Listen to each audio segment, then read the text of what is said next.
யாக்கோபு எழுதின இந்த பொதுவான நிருபத்திலே நாம் சில வசனங்களை வாசித்தோம். இந்த நிருபம் குறிப்பாக யூத ஜனத்தின் நடுவே இருந்து ரட்சிக்கப்பட்டு ஆண்டவரை ஏற்றுக்கொண்ட தேவ பிள்ளைகளுக்கு எழுதப்பட்ட ஒரு பொதுவான நிருபம். இந்த நிருபம் எழுதப்படும் போது இந்த விசுவாச கூட்டத்தாருக்கு பல சோதனைகள் வந்தது. உண்மை யூதர்களாலும் சோதனை, அன்றைக்கு அதிகாரத்தில் இருந்த ரோம அரசாட்சியாளர்களாலும் சோதனை வந்தது. அன்றைக்கு 1ஆம் நூற்றாண்டு கிறிஸ்தவர்களுக்கு இருந்த நெருக்கடியான சூழல்கள் காணப்பட்டது. அந்த இடத்திலே கர்த்தருடைய ஆவியானவர் பல வார்த்தைகளை கொடுத்து தேவ பிள்ளைகளை தைரியப்படுத்தி ஊன்ற கட்டி ஆசீர்வதித்தார். இந்த யாக்கோபு எழுதின 1ஆம் நிருபம் 2ஆம் வசனம் இப்படியாக சொல்லப்படுகிறது. யாராவது வாசியுங்கள். என் சகோதரரே, நீங்கள் பலவிதமான சோதனைகளில் அகப்படும் போது, அருகாமல் இருக்கிறவர்களை பார்த்து கேளுங்கள். சகோதரராக இருந்தால் சகோதரர் என்று பயன்படுத்துங்கள், சகோதரிகளாக இருந்தால் சகோதரிகள் என்று பயன்படுத்துங்கள். என் சகோதரரே, நீங்கள் பலவிதமான சோதனைகளில் அகப்படும் போது, ஹல்லேலூயா. என்ன சோதனை எனக்கு இருக்கு? சிலர் சொல்லுவாங்க, சோதனை மேல் சோதனை. பரவாயில்ல, நல்லா தெரிஞ்சிருக்கிறீங்க டயலாக். வாழ்க்கையே சோதனை. சில இடத்துல கேட்டா பிறந்தது சோதனை, வளர்ந்தது சோதனை, வாழ்ந்தது சோதனை, திருமணம் முடிச்சது சோதனை, பிள்ளை பெற்றது சோதனை, பிள்ளையை கட்டி கொடுத்தது சோதனை, பிள்ளை கட்டிட்டு வந்ததும் சோதனை, அடுத்து கொடுத்த பேர பிள்ளை எனக்கு எப்படிதான் சோதனை. வாழ்நாள் எல்லாம் சோதனை, பாடு, உபத்திரவம், கஷ்டம் என்று சொல்லிக்கொண்டே இருக்கலாம். அன்பானவர்களே, நல்லா சிந்தித்து பாருங்கள். நமக்கு பலவித பாடுகள் இருக்கு, உண்மைதான். சோதனைகள் இருக்கு. வருங்காலம் நமக்கு தெரியாததுனால, ஒரு எதிர்கால நிச்சயமற்ற தன்மை இருக்கிறனால கொஞ்சம் சோதனை தான். சில நேரங்களில் வேலை ஸ்தலத்துல அடுத்த ஆண்டு ஒரு ஸ்கோப் இல்லைன்னா அது ரொம்ப கஷ்டம், சோதனை தான். பயங்கள் சூழ்ந்த இந்த உலகம், எப்ப என்ன நடக்கும் யாருக்கும் தெரியாது. பெரிய கடினமான பாதை தான், அதை ஒன்றுமே செய்ய முடியாது. சிலருக்கு பொருளாதார நெருக்கடி இருக்கும். இந்த மாசம் எனக்கு இவ்வளவு தேவை இருக்கும். ஒரு முறை ஒரு குடும்பத்தை சந்திக்க நேரிட்ட போது அவங்க சொன்ன வார்த்தை எனக்கு ஸ்டாக் ஆயிடுச்சு. எனக்கு இந்த மாசம் இவ்வளவு தேவை பாஸ்டர் அப்படின்னு சொன்னாங்க. இவ்வளவு தொகை எனக்கு மாதம் மாதம் வேண்டும் அப்படின்னா. ஆனா அவங்க செய்யற சாதாரணமான ஒரு எளிமையான வேலைக்கு இவ்வளவு பணம் எங்க இருந்து அவங்க ஈட்டுவாங்க? ரொம்ப கடினம். பொருளாதாரம் ரொம்ப நெருக்கடியான ஒரு சோதனை. நல்ல சுகம் இல்லைன்னா வியாதி, விலகினோம், அதுவும் உயிர் கொல்லி போன்ற வியாதிகள்லாம் வந்தா பெரிய சோதனை. அது சாதாரணமானது அல்ல. கடந்த வாரம் ஒரு சகோதரிக்கு வியாதிஸ்தர் நடுவில் அவங்களுக்கு ஜெபிக்க நேரிட்டது. ரொம்ப கஷ்டம். கடந்த சில வாரங்களுக்கு முன்பு அவங்க சொல்லும் போது அவங்க கிட்னி பாதிக்கப்பட்டிருந்தது. அதனால அவங்க டயாலிசிஸ் பண்ணினாதான் அவங்க உயிர் வாழ முடியும். அவங்க சொல்லும்போது சொன்னாங்க, இந்த டயாலிசிஸ் பண்ணுகிற அந்த நேரம் மரணம் அப்படி இருளில் இருப்பது போல இருக்குமா, தனித்து விடப்பட்டது போல இருக்குமா. சில வியாதிகள், பலவீனங்கள், மிகப்பெரிய சோதனை. இது போல சொல்லிக்கொண்டே இருக்கலாம். சிலருக்கு படிப்புனா சோதனை, எக்ஸாம்னா ஐயோ கையில கலைக்கணும், ஸ்கூலுக்கு போமா வேண்டாமா, ஏன் ஸ்கூலுக்கு போகணுன்ற எண்ணம் வந்துடும். சிலருக்கு வாழ்க்கையில இப்படி பலவித சோதனைகள், பலவித போராட்டங்கள், பலவித உபத்திரவங்கள். சிலருக்கு ஸ்கூலு, வேலை, இது மாதிரி சொல்லிக்கிட்டே இருக்கலாம். ஒவ்வொருவருக்கும் ஒவ்வொரு விதமான சோதனைகள் இருக்கலாம். ஆனா இன்றைக்கு எனது செய்தியின் தலைப்பு சோதனையில் சாதனை, இல்லாவிட்டால் சோதனையில் வெற்றி. கரம் ஏற்றுறோம் இல்லையா? சொல்லுங்க அல்லேலூயா. யாரும் சோதனையில ஜெயிக்கணும் விரும்புற மாதிரி தெரியல. ஆனா நான் விரும்புறேன், ஆண்டவர் விரும்புகிறார். நமக்கு வருகிற எல்லா சோதனைகளிலும் நாம் ஜெயம் கொள்ள நமக்கு ஒரு தேவன் நம்மோடு இருக்கிறார். அல்லேலூயா. சொல்லுங்க, பக்கத்துல பார்த்து, சோதனை இருக்குன்னு கலங்கிறாதீங்க. சோதனையிலும் நீங்க சாதிப்பீங்க. சோதனை வந்தாலும் நீங்க ஜெயிப்பீங்க. அல்லேலூயா. இந்த காலை நேரத்திலே சோதனையின் நடுவிலும் நாம் வெற்றியாய் வாழ, நாம் வெற்றியாய் இந்த ஓட்டத்தை ஓடி முடிக்க ஆவியானவர் நமக்கு பலன் தருவாராக. இப்படிப்பட்ட நான் சொன்ன சோதனைகள் எல்லாம் வரும்போது, ஒருவேளை வியாதி, பலவீனம் வரும்போது, ஒரு பொருளாதார தேவை நெருக்கடி வரும்போது, இல்லை நாம் எதிர்காலத்தை குறித்த கலக்கங்கள் இல்லை தேவையான ஒன்று கிடைக்கவில்லை, உறவுகளின் போராட்டம், இது போன்ற சூழல் வரும்போது நாம் மிக உடைந்து போகிறோம். நமது விசுவாசம் முறிந்து போகிறது, நமது நம்பிக்கை அற்று போகிறது. ஆனாலும் இதன் நடுவிலும் தேவன் நம்மை வெற்றியாய் வாழவும், இந்த சோதனையின் நடுவிலும் நாம் முன் செல்லவும் ஆண்டவர் நம்மோடு இருக்கிறார். அல்லேலூயா. ஒன்றை மாத்திரம் இந்த செய்திக்கு போவதற்கு முன்பாக ஒரு காரியத்தை தெளிவுபடுத்த விரும்புகிறேன். நமக்கு சோதனை தவிர்க்க முடியாது. பக்கத்துல சொல்லுங்க, உங்களுக்கு இந்த சோதனைகளை என்ன பண்ண முடியாது, தவிர்க்கவே முடியாது. அல்லேலூயா. கஷ்டம், பாடு, உபத்திரவம் இது இல்லாத வாக்குத்தத்தத்தை வேதம் நமக்கு கொடுக்கவில்லை. எத்தனை பேர் ஆமென் சொல்றீங்க? நீதிமானுக்கு வரும் துன்பங்கள் கொஞ்சமா இருக்குமா? நீதிமானுக்கு துன்பமே வராதா? இந்த உலகத்துல நமக்கு உபத்திரவமே கிடையாதா? அப்படிப்பட்ட வாக்குத்தத்தத்தை வேதம் கொடுக்கவில்லை. இந்த உலகத்தில் உங்களுக்கு என்ன உண்டு? உபத்திரவம் உண்டு. நீதிமான்களுக்கு இந்த உலகத்தில் என்ன உண்டு? துன்பங்கள் உண்டு. ஆனால் அதை கண்டு நாம் சோர்ந்து விடாமல், அதை கண்டு நாம் கலங்கி விடாமல், அதின் நடுவிலும் ஜெயமாய் ஓட கர்த்தர் நமக்கு கிருபை தருகிறார். கரங்களை சேர்த்து அல்லேலூயா சொல்லலாமா? அல்லேலூயா. 2 தீமோத்தேயு 3ஆம் அதிகாரம் 12ஆம் வசனம் இப்படியாக சொல்கிறது. 2 தீமோத்தேயு 3ஆம் அதிகாரம் 12வது வசனம், அன்றியும் கிறிஸ்து இயேசுவுக்குள் தேவ பக்தியாய் நடக்க மனதாய் இருக்கிற யாவரும் துன்பப்படுவார்கள். அன்பானவர்களே, வேதம் சொல்லுகிறது, கிறிஸ்து இயேசுவுக்குள் நீங்கள் பக்தியாய் நடக்க விரும்பி பக்தியாய் நடப்பீர்கள் என்றால் உங்களுக்கு என்னதான் உண்டா? துன்பம்தான் உண்டு. இந்த உலகத்துல துன்பங்கள், பாடுகள், உபத்திரவங்கள், சோதனைகள் தவிர்க்க முடியாதது.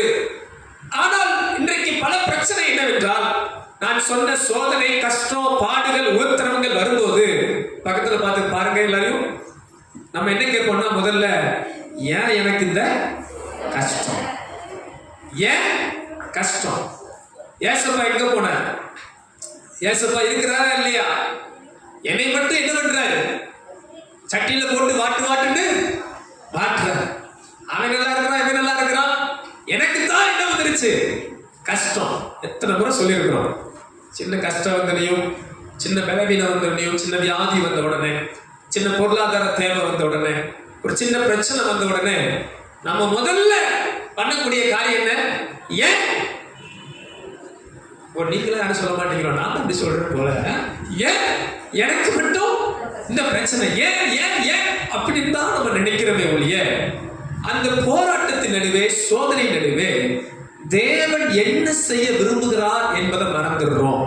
நம்ம கேட்கிற கேள்வி ஏன் அப்படின்றத விட்டுட்டு, அப்போஸ்தலனாகிய பவுல் தமஸ்குவிலே கர்த்தரை சந்தித்த போது, ஆண்டவரே நீர் என்ன செய்ய சித்தமாய் இருக்கிறீர் என்று கேட்டது போல, உங்கள் வாழ்வில் பாடுகள், உபத்திரவங்கள், கஷ்டங்கள், போராட்டங்கள் வரும்போது இதன் நடுவே நான் என்ன செய்ய தேவன் விரும்புகிறார், இதன் நடுவே நான் எப்படி இருக்க தேவன் விரும்புகிறார், இதன் நடுவே ஆண்டவர் எனக்கு என்ன கற்றுக் கொடுக்க விரும்புகிறார் என்று நாம் சிந்திக்க ஆரம்பிப்போமானால், இந்த சோதனையில் இருந்து நாம் வெற்றியாய் வாழ ஆண்டவர் நமக்கு உதவி செய்வார். கரங்களை சேர்த்து அல்லேலூயா சொல்லலாமா? அல்லேலூயா. அப்போஸ்தலனாகிய பவுல் மிக அருமையான ஒரு வார்த்தையை தனது வாழ்வில் வெளிப்படுத்துகிறார். ரோமருக்கு எழுதின நிருபம் 8ஆம் அதிகாரம் 35ஆம் வசனத்திலிருந்து சில வசனங்கள் எனக்கு மிக பிடித்த அருமையான ஒரு வேத பகுதி. ரோமர் 8ஆம் அதிகாரம் எல்லாரும் எடுத்துக்கொள்ளுங்கள். ரோமர் 8ஆம் அதிகாரம் புதிய ஏற்பாட்டிலே 217வது பக்கம் வந்து கொள்ளுங்கள். 216 17ஆம் பக்கம். ரோமர் 8ஆம் அதிகாரம் 35ஆம் வசனம். அவர் ஊழிய பாதையில் அவருக்கு நேரிட்ட சோதனைகளை குறித்து சொல்லுகிறார். பாருங்கள், 35ஆம் வசனம் வாசியுங்கள். உமது நிமித்தம் எந்நேரமும், பாருங்க அவர் பவுல் சொல்றார், எந்நேரமும் நான் என்ன பண்றாங்களா, என்னைய கொலை பண்ற அளவுக்கு பண்றாங்க. கொல்லப்படுகிறோம், அடிக்கப்படும் ஆடுகளை போல எண்ணப்படுகிறோம் என்று எழுதியிருக்கிறபடி நேரிட்டாலும் கிறிஸ்துவின் அன்பை விட்டு நம்மை பிரிப்பவன் யார்? நல்ல கவனிங்க. இந்த உலகத்துல நமக்கு நேரிடுகிற சோதனை, கஷ்டங்கள் அவர் அழகா எழுதுறார் பாருங்க. உபத்திரவமோ, வியாகுலமோ, துன்பமோ, பசியோ, நிர்வாணமோ, நாச மோசமோ, பட்டயமோ, இவைகள் எல்லாவற்றிலேயும் நாம் நம்மில் அன்பு கூறுகிறவராலே முற்றும் ஜெயம் கொள்ளுகிறவர்களாய் இருக்கிறோமே.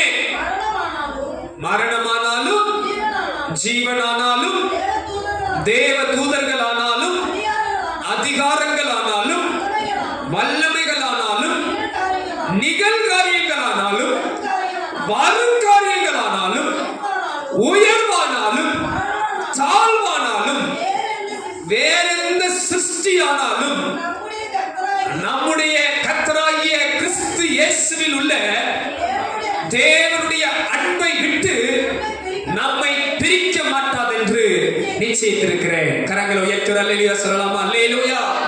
இங்கே பவுல் தனது வாழ்க்கையிலே என்ன சோதனை வந்தாலும், எப்படிப்பட்ட பாடுகள் வந்தாலும், அவர் சொல்லுகிற வார்த்தையில என் கூட சேர்ந்து சொல்லுங்க. நான் சொல்லுங்க. உபத்திரவமோ, வியாகுலமோ, துன்பமோ, பசியோ. நம்மள பசியால இல்ல பாத்தீங்களா? ஆண்டு நம்மளை போஷித்து காப்பாற்ற. உண்மையா இல்லையா? ஆனா அவருக்கு பாருங்க பசியெல்லாம் வந்திருக்கு, உபத்திரவெல்லாம் வந்திருக்கு. பாருங்க, நிர்வாணமோ, நாசமோசமோ, பட்டயமோ, மரணமோ, ஜீவனோ, நிகழ்காரியமோ, வருங்காரியமோ, உயர்வோ, தாழ்வோ, இவை எல்லாவற்றிலும் என் ஆண்டவர் என்னை ஜெயிக்க பண்ணுகிறார். அல்லேலூயா. அப்ப இன்றைக்கு நாம் கேட்கிற சத்தியம் உண்மைதானே? இவர் வாழ்வில் இத்தனை போராட்டம், இத்தனை கஷ்டம், இத்தனை பாடுகள், இத்தனை உபத்திரவங்கள் வந்தாலும் இவருக்குள் இருந்த ஒரு நம்பிக்கையை பாருங்கள். இவை எல்லாவற்றிலும் என் தேவன் என்னை ஜெயிக்க பண்ணுகிறார். ஹல்லேலூயா. பக்கத்துல பார்த்து சொல்லுங்க, உங்களுக்கு என்ன வந்தாலும் ஜெயிக்க முடியும். எத்தனை சோதனை, எத்தனை கஷ்டம், எத்தனை பாடு, எத்தனை உபத்திரவம், பொருளாதார நெருக்கடி, உலகத்தில் வருகிற போராட்டம், எதிர்கால நம்பிக்கை இல்லாத தன்மை, என்ன நேரிட்டாலும் கிறிஸ்து இயேசுவுக்குள் உங்களை வெற்றி சிறக்க பண்ணுகிற ஒரு தேவன் இருக்கிறார். நல்ல கரங்களை தட்டி ஆண்டவரை மகிமைப்படுத்தலாமா? அல்லேலூயா, அல்லேலூயா. நீங்க கொஞ்சம் சிரிச்சீங்கன்னா உண்மையிலே சோதனை வந்தாலும் ஜெயிப்போம்னு நம்புற மாதிரி தெரியும். நீங்க அமைதியா இருந்தீங்கன்னா நீங்க பேசாம சொல்லுங்க பாஸ்டர், நாங்களும் கேட்கிறோம், நடக்குதான்னு பார்ப்போம் அப்படின்ற மாதிரி பார்த்தீங்கன்னா சோத்திரம். உங்கள் விசுவாசமே உலகத்தை ஜெயிக்கும். எத்தனை பேர் விசுவாசமா கேட்க ஆயுதமா இருக்கிறீங்க? சோதனையில் வெற்றி பெற வேதத்திலிருந்து சில ஆலோசனைகள். உங்க வாழ்க்கையை நான் சொல்லுகிற போல எதிர்காலத்தை குறித்த கலக்கங்கள், போராட்டம், பொருளாதார நெருக்கடி, பிரச்சனை, சரீர பலவீனங்கள், இது போல பலவித கஷ்டங்கள், பாடுகள் மத்தியிலே நீங்கள் கடந்து போனாலும் நீங்கள் உங்கள் சோதனையை சாதனையாய் மாற்ற, ஜெயமாய் மாற்ற நாம் வாசித்த வேத பகுதியிலிருந்து சில ஆலோசனைகளை உங்கள் முன் வைக்கிறேன். ஆவியானவர் நமக்கு அந்த பலனையும் கிருபைகளையும் கொடுப்பாராக. முதலாவது ஒரு ஆலோசனை, இதை முதல்ல நீங்க ஏற்றுக்கொண்டாவே பெரிய வாக்கியவான்கள். வாசிக்கலாம். யாக்கோபு 1ஆம் அதிகாரம் 2-3 வசனங்களை வாசியுங்கள். என் சகோதரரே, நீங்கள் பலவிதமான சோதனைகளில் அகப்படும் போது உங்கள் விசுவாசத்தின் பரீட்சையானது பொறுமையை உண்டாக்கும் என்று அறிந்து அதை மிகுந்த சந்தோஷமாக எண்ணுங்கள். அல்லேலூயா. எத்தனை பேருக்கு தமிழ் புரியுது? ஆமென். தமிழ் புரிஞ்சுக்கிறதே பெரிய விஷயமா இருக்கு. சிலர் பாருங்க, இப்ப இருக்கிற பசங்களுக்கு சிலர் சொல்லுவாங்க, என்ன எப்பயுமே பாச சுத்த தமிழா பேசுறீங்கன்றாங்க. சோத்திரம், கர்த்தர் நல்லவர். இவங்களுக்கு ஏற்ற மாதிரி பேசுறதுக்கு நான் எங்க போய் கத்துட்டு வரேன்னு தெரியல எனக்கு. அல்லேலூயா. நம்ம ஏதும் சொல்ற வார்த்தையை கவனிங்களேன். வசனம் என்ன சொல்லுது பாருங்க, இந்த விசுவாசத்தின் பரீட்சை உங்களுக்கு பொறுமையை கொடுக்கும். ஆதலால் நீங்க என்ன பண்ணுங்கன்னா, இந்த விசுவாசத்தின் பரீட்சையை, சோதனையை மிகுந்த சந்தோஷமாக எண்ணுங்கள். ஆமென் சொல்லுங்க. அல்லேலூயா. முதல் காரியம், நீங்க சோதனையை ஜெயிக்கணும்னா, இந்த சோதனையிலிருந்து நீங்க சாதனையா மாறணும்னா முதல் காரியம் என்ன தெரியுங்களா? இந்த சோதனையை சந்தோஷமாய் ஏற்றுக்கொள்ளுங்கள். அல்லேலூயா. வராது, ஆமென் வராது. என்ன பாஸ்டர், நான் காய்ச்சல், வயிற்று வலி, போராட்டம், வியாதி, படுக்கிறது உங்களுக்கு என்ன சந்தோஷமா தெரியுதா? நான் கடன் பட்டு கஷ்டப்படுறது உங்களுக்கு என்ன சந்தோஷமா தெரியுதா? எனக்கு எதிர்காலம் என்ன நடக்குது நானும் பயந்து கலங்கி இருக்கிறேன், நீங்க என்னன்னா சந்தோஷமா ஏற்றுக்கொள்ளுங்கன்னு சொல்றீங்களே அப்படின்னு நினைக்காதீங்க. வசனம் சொல்லுது, இந்த சோதனையானது, இந்த விசுவாச பரீட்சையானது உங்களுக்குள்ள பொறுமையை கொண்டு வரும். இது உங்களுக்கு நன்மைக்கு எதுவா இருக்கும். இந்த சோதனை, இந்த பாடு, இந்த உபத்திரவம் உங்களுக்கு ஆசீர்வாதமாய் முடியும். ஆதலால் அதை நீங்க எப்படி ஏற்றுக்கொள்ளுங்கன்னா சந்தோஷமா எண்ணுங்க. கவனிங்க அன்பானவர்களே, உலக மனிதர்களால் அப்படி எடுத்துக்க முடியாது. ஆண்டவர் அறியாத தேவ பிள்ளைகளால இந்த பாடுகளை, உபத்திரவங்களை, கஷ்டங்களை சந்தோஷமா எண்ண முடியாது. அதை சந்தோஷமா எடுத்துக்கிறது ரொம்ப கூடாத காரியம். ஆனா கர்த்தரை அறிந்த ஒவ்வொரு தேவ பிள்ளைகளும், நான் தாழ்மையா சொல்றேன், உங்க வாழ்க்கையில நேரிடுகிற சோதனைகள் நான் நிச்சயம் சொல்ல முடியும், அதை நீங்க சந்தோஷமா எடுத்துக்கொள்ள ஆண்டவர் உங்களுக்கு கிருபை தருவாராக. பொதுவா படிக்கிற பிள்ளைகளுக்கு பரீட்சை பிடிக்காது. ஆனா பாருங்க, பரீட்சை நமக்கு எவ்வளவு முக்கியம். பரீட்சை நமக்கு தேவை. எத்தனை பேர் அதை ஆமோதிக்கிறீங்க? எத்தனை பேர் அதை ஆமோதிக்கிறீங்க? ஆனா படிக்கிற பிள்ளைகள் கேட்டு பாருங்க, ஐயோ வேண்டாம், எக்ஸாம் வேண்டாம்னு சொல்லுவோம். ஆனா பரீட்சை படிப்பெல்லாம் கடந்து வந்த நம்மளை பார்த்து கேட்டாங்கன்னா, கொஞ்சம் பக்குவம் அடைந்தவர்கள், முதிர்ந்தவர்கிட்ட கேட்டாங்கன்னா, பரீட்சை என்ன வேணும்? கண்டிப்பா தேவை. அப்பதான் நமக்கு என்ன தெரியும், என்ன தெரியாதுன்னு தெரியும். அப்பதான் நம்ம பாஸ் ஆகுமா ஃபெயில் ஆகுமா தெரியும். பரீட்சை வைக்கலன்னா கூட்டத்தில் உட்கார்ந்துகிட்டு என்ன பண்ணிட்டே இருக்க வேண்டியதான். நானும் ஸ்கூலுக்கு போனேன், நானும் பாடம் படிச்சேன், நானும் வந்தேனே போயிடுவோம். ஒரு டெஸ்ட் வச்சாதான் எவ்வளவு கற்றுக்கொண்டிருக்கிறோம், எவ்வளவு அறிந்திருக்கிறோம், எவ்வளவு புரிந்திருக்கிறோம் என்று தெரியும். விசுவாசிக்கிறவங்க கையை உயர்த்துறோம், சொல்லுங்க அல்லேலூயா. அப்ப இந்த முதல் காரியம், நீங்க சோதனையை ஜெயிக்கணும்னா முதல்ல இந்த சோதனையை ஏத்துக்கங்க, கொஞ்சம் சந்தோஷமா ஏத்துக்கங்க. சரி, இந்த கஷ்டம், இந்த பாடு, இந்த போராட்டம், இந்த பிரச்சனை என் வாழ்க்கையின் நன்மைக்காக இருக்கும் என்று சந்தோஷமா ஏற்றுக்கொள்ளுங்க. எத்தனை பேர் ஆமென் சொல்லுங்க அல்லேலூயா. இது எப்படி சந்தோஷமா ஏற்றுக்கொள்றது? அதான் கொஞ்சம் கஷ்டம். சில உங்களுக்கு ஆலோசனை வசனத்துல இல்ல, ஒரு பொதுவான சில ஆலோசனை சொல்றேன். நீங்க எப்படி அதை சந்தோஷமா எடுத்துக்கலாம். என் வாழ்க்கையில நான் அதை செய்யறேன், அதை உங்க வாழ்க்கையில் தேவன் அந்த அபியாசங்களை கொடுப்பாராக. முதல் காரியம் பாருங்க, உங்களுக்கு வர்ற கஷ்டங்களையும் பாடுகளையும் சோதனைகளையும் பரீட்சைகளையும் எப்படி நீங்க சந்தோஷமா எடுத்துக்கலாம்னு கேட்டீங்கன்னா, என் தேவனுக்கு தெரியாம என் வாழ்க்கையில எது நடக்காது, அதனால என் தேவன் எனக்கு நன்மை தான் செய்வார் என்று சந்தோஷமா ஏற்றுக்கொள்ளுங்கள். அல்லேலூயா. எத்தனை பேர் அல்லேலூயா சொல்லுங்க அல்லேலூயா. பாருங்க, தலையில இருக்கிற முடியே விழாதுன்னா நமக்கு வர வயிற்று வலி, காய்ச்சல், பலவீனம், இல்ல பெரிய வியாதிகளே, கொள்ளை நோய்களே வரட்டுமே, தேவனுக்கு அறியாமல் இருக்குமா? எத்தனை பேர் ஆமென் சொல்றீங்க? அப்ப எந்த பெரிய போராட்டம் வந்தாலும், இது போல பலவித கஷ்டங்கள், உதாரணத்துக்கு வியாதியை சொல்றேன், அது போல எதிர்கால பயங்கள், வேலையை குறித்த காரியங்கள், குடும்பங்களை குறித்த காரியங்கள், இது எல்லா காரியங்களையும் நீங்க நினைச்சுக்கங்க, என் தேவனுக்கு அறியாமல் இது நடக்கவில்லை, என் தேவன் இதை நன்மையாக மாற்றுவார். அல்லேலூயா. தேவனுக்கு தெரியும், சில போராட்டம், சில பாடுகள், சில பிரச்சனைகளை நம்ம வாழ்க்கையில் அனுமதிக்கிறார்னா நன்மைக்காக செய்கிறார்.